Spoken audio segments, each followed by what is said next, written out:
Bhagavad Gita, chapter 2, verse 47.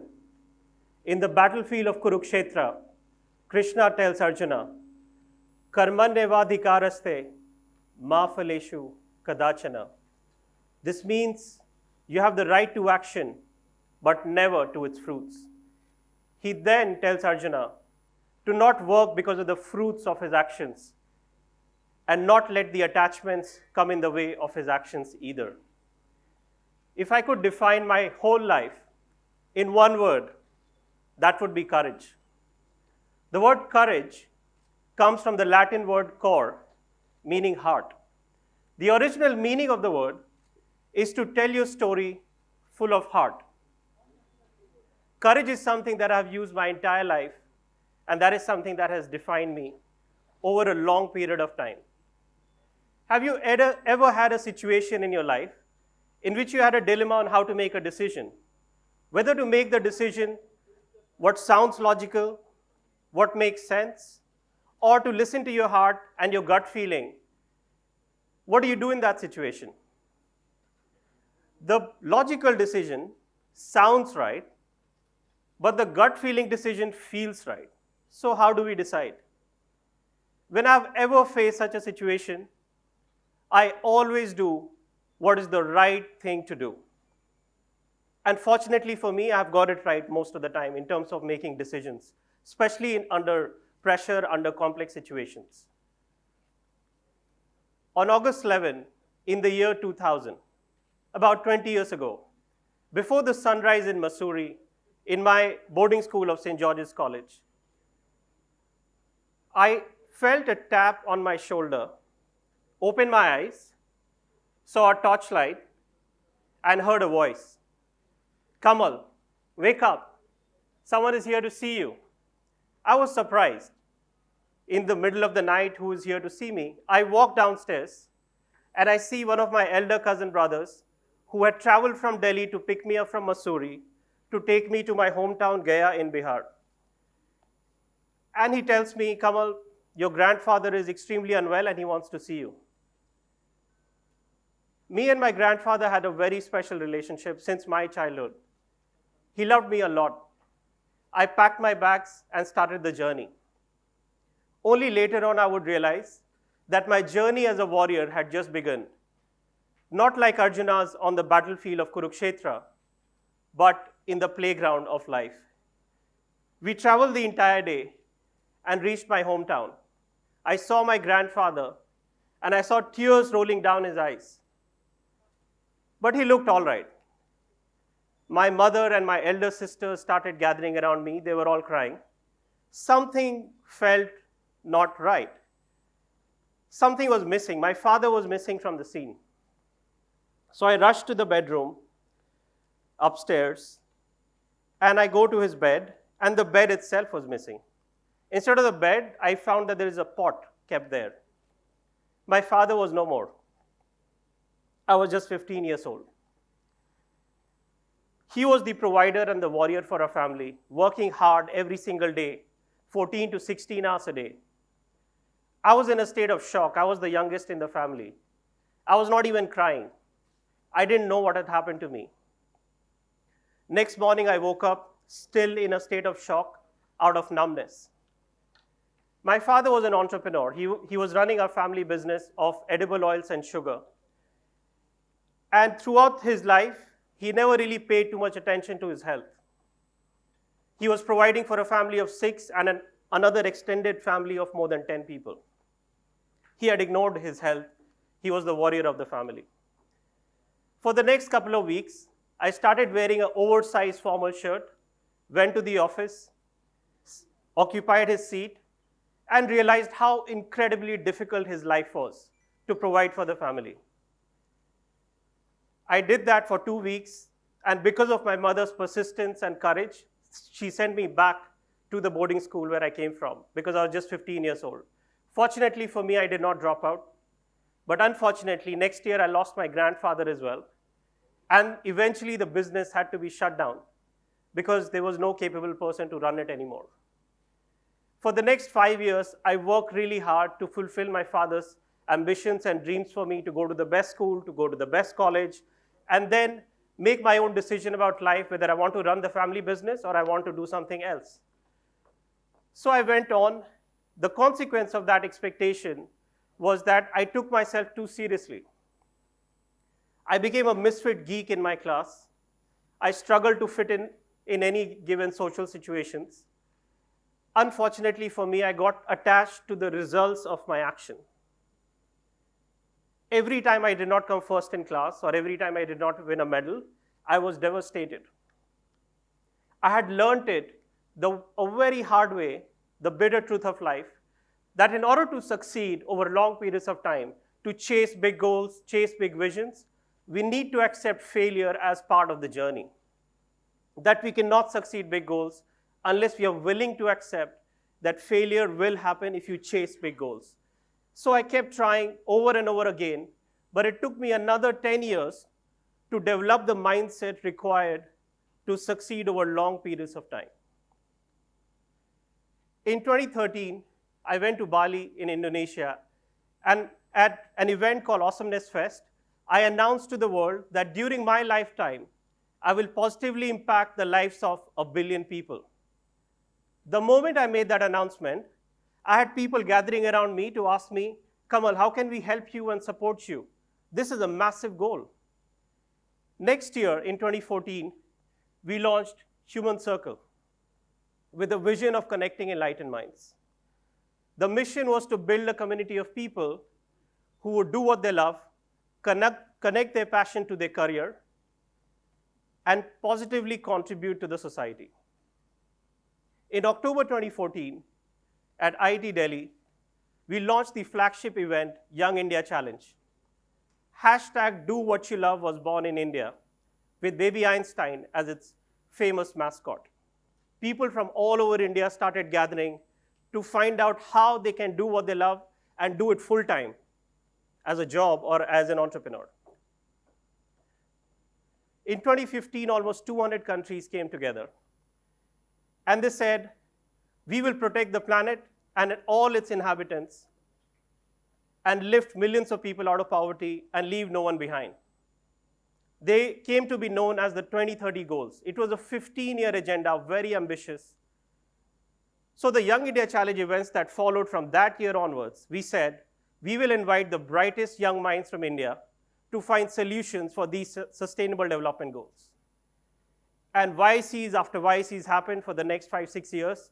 11 editions have happened in Delhi, Mumbai, and Bhubaneswar last year. And more than 2,000 people are now the alumni of the Young India Challenge community. In 2019, I went to Australia to get trained as a climate reality leader. In this same year, around that time, I also became the representative for the Roundtable on Sustainable Palm Oil. Around the same time, specifically for India, we launched the Sustainable Palm Oil Coalition for India. I was just beginning to realize the idea that I cannot meet the goals that I want for the world, for myself, without building the collaborations and the partnerships and the roundtables that it requires. The collaborations, the partnerships are the key to success over a long period of time. In 2019, at ISEC International Congress in Hyderabad, we launched the Youth for Sustainability Initiative. I had worked with this organization, ISEC, which is youth-led, for around 5 years when I was studying in college. And I had realized the power of building communities for a cause. Building communities in today's times is one of the most important things to do for our generation. That we cannot work in silos. We need to build communities because the world faces complex challenges and no one of us can do that all by ourselves. So with the launch of the Youth for Sustainability Initiative, in the year 2020, we launched what came to be known as YFS Clubs, or Youth for Sustainability Clubs. We also created the Youth for Sustainability India Alliance, and just a couple of days back, we had our first anniversary, and there are 50 organizations now who are members of this alliance. Collaboration is the key. So when you hear all of this, you might wonder, so what's next? What I did after this, after building the communities in India, I said, why just be limited to India? Let's build these communities and partnerships to the whole world. So in 2021, earlier this year, I finished a course with the Massachusetts Institute of Technology, the MIT, focused on system thinking. How do we bring systemic changes at the global level? In the same year, I went on to work with the World Economic Forum as an expert reviewer for the Uplink Challenge. Problems like ending deforestation by 2030, and people were submitting ideas for such grand challenges. And I was the reviewer trying to see which ideas are worth scaling up. In the same year, I also joined the multi-stakeholder global task force called Forest and Agriculture Commodity Trades, or FACT Dialogue, to advise governments around the world on how to end deforestation. When you start doing these things, you realize that collaborations work over a long period of time, that there is no shortcut. You need to work hard towards those partnerships, towards those collaborations. In Delhi, a couple of weeks ago, earlier this month, you might have seen that there were pictures going around the media about Yamuna in Delhi, and there is a white foam in the background. I'm not sure if all of you are aware what that white foam is, so let me break it to you. This is toxic industrial and household waste, which goes into the Yamuna, which flows around Delhi. And people were taking selfies and pictures. Many people still don't know what that white foam is. But we must know that Delhi is engulfed with smog. During the rituals, when people look up in the sky, they need to express gratitude to the sun. But when one looks up in the sky, there is no sun to be seen because the city is engulfed with smog, which is smoke plus fog. Every cyclone that hits us now in the coastal areas of India, places like Odisha here, is worse than the previous one. Every flash flood we have is more deadly than the previous one. And there are more and more frequent cases of what is now known as the rain bombs. It triggers flash floods, cyclones, so on and so forth. So clearly something we are getting wrong here. 50%, we are now at the risk of losing up to 50% of the land-based species in this century. We must be doing something wrong. It's a subtle reminder from Mother Nature that the decisions we as humanity have made in the last couple of 100 years, the so-called industrial age, has created a massive imbalance on the planet. While we have the economies, we have the jobs, we have industrialization, the challenge now is that we are doing it at the cost of the other species, we are doing it at our own cost. Sometimes we fool ourselves thinking that our actions will save the planet.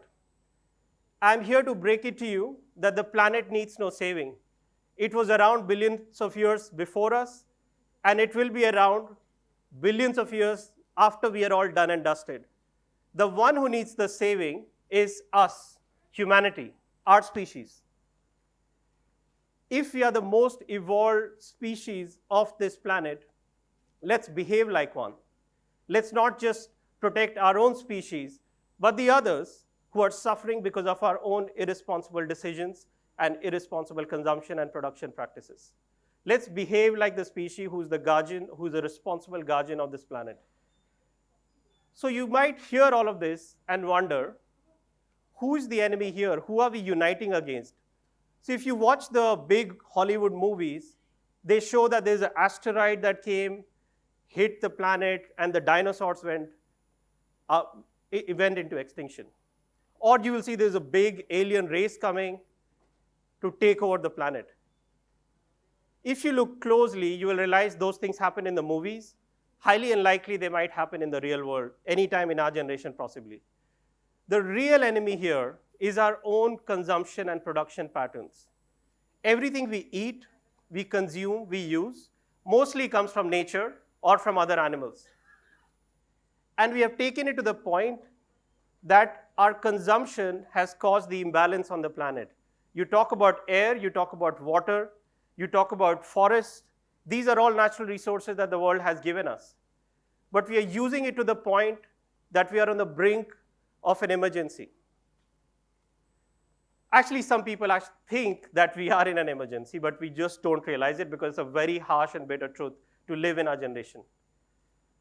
So what do we do in that situation? How do we get out of this emergency? How do we create a balance between development and conservation? How do we make sure that there is economic development, jobs are created, millions of people are lifted out of poverty, and at the same time do that through sustainable use of resources like air, water, forest, and biodiversity.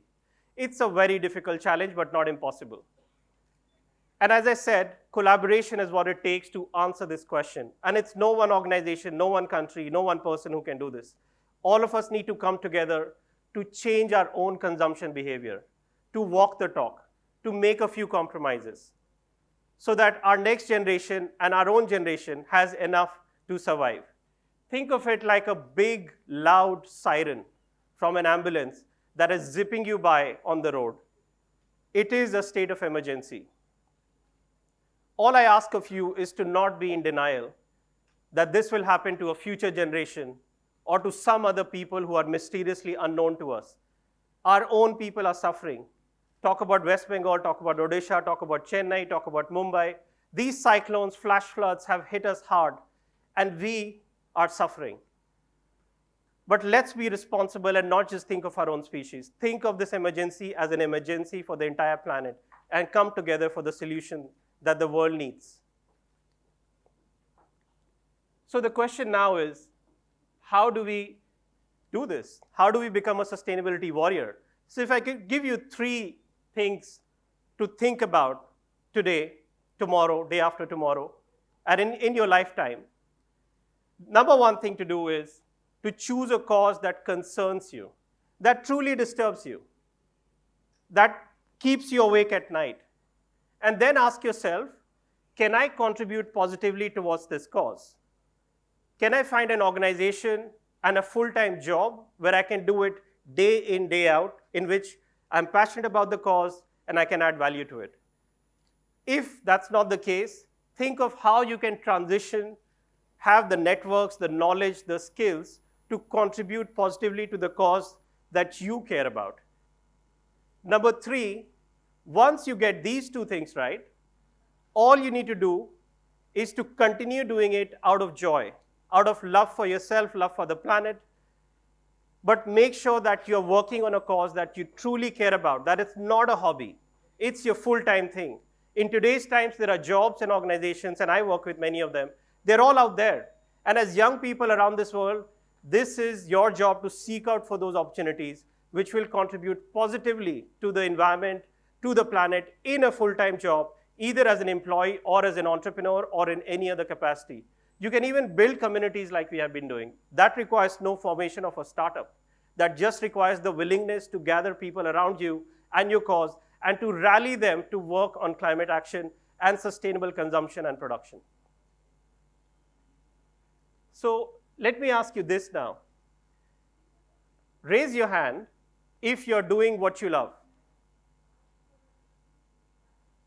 Raise your hand if you're working on a cause that you truly care about. Raise your hand if you're a part of a community of like-minded people who are working with you on that cause. If your answer is no to any of these questions, take a deep breath and ask yourself, am I doing something meaningful in my career, in my life, in my job? And if you don't feel content about it, make a change. Take a step back and ask yourself, can I take some small baby steps to move in that direction in which I do something meaningful that I feel proud about, that doesn't make me feel guilty about exploiting someone or exploiting the planet or exploiting anyone else for that matter? So my invitation for you is to act from the space of courage, not from guilt. And I think that that's the most wonderful place to be in, to be bold enough to say that I'm doing something, it's not adding value, I feel frustrated, and I have the courage to take a step back and to upgrade my knowledge, skills, and networks to do something which is more meaningful, which is not just good for me, but good for the planet and good for my communities and people around me. And I invite you to take that journey, because that journey is a journey of fulfillment. That journey is a journey of courage. Courage is not just shown on the battlefield. Courage is when you look at your cupboard and you look at your clothes and you see, oh, I don't wear most of them. And then you go outside your home And you see there are people for whom those clothes are a necessity. Many of us have things around a house in our cupboards that we don't need, we don't use. In my childhood, my father taught me one very strong lesson: never waste food. Never waste any valuable resources, because there are people out there for whom that is a necessity, and for us it's a comfort. Mother Nature is the provider. Mother Nature has given us resources, but we must be responsible for it. Do you know that 1/3 of the food that is produced by the world is wasted? While there are millions of people who go to sleep hungry, and then there are other millions who suffer from obesity. We clearly have a problem. It's a mismatch, which means we are already producing enough food for 9 to 10 billion people, which is more than the people of this world, but unfortunately 1/3 of that is wasted for different reasons. And ask yourself, how many times have we wasted food? And why our parents always told us to not do it. Now we have a crisis. Now we are in a situation that we need more land that the whole planet has to produce agricultural goods. So courage means stepping up and working for an NGO that needs your support. Courage means asking yourself the difficult questions about your life, of your career. Courage also asks you to take care of Mother Nature and the planet and other species, and speak for the animals and the birds who don't have the voice like we do, who cannot fight on the streets like we do. Have the courage to ask yourself, can I contribute positively to the cause that I care about, and do it day in, day out for a long period of time in a full-time capacity, and work in a community that is like me working on that. Not all of us have the luxury to do a 9-to-5 job, come back home and take care of a family. Many people will do that, but let many of us step up from courage. Have the courage to step up from that 9-to-5 and say, that is fine, the previous generation was doing it, many people will still continue to do it, but I choose to do beyond my 9-to-5. Because the planet is in a crisis, we are in a crisis. So I ask you to act from courage. Have the courage to do the work when no one is seeing. Have the courage to work in silence and let your work do the talking. Have the courage to do what you love and do what is needed joyfully. Have the courage to be known yet unknown. Have the courage to be a sustainability warrior. Thank you so much.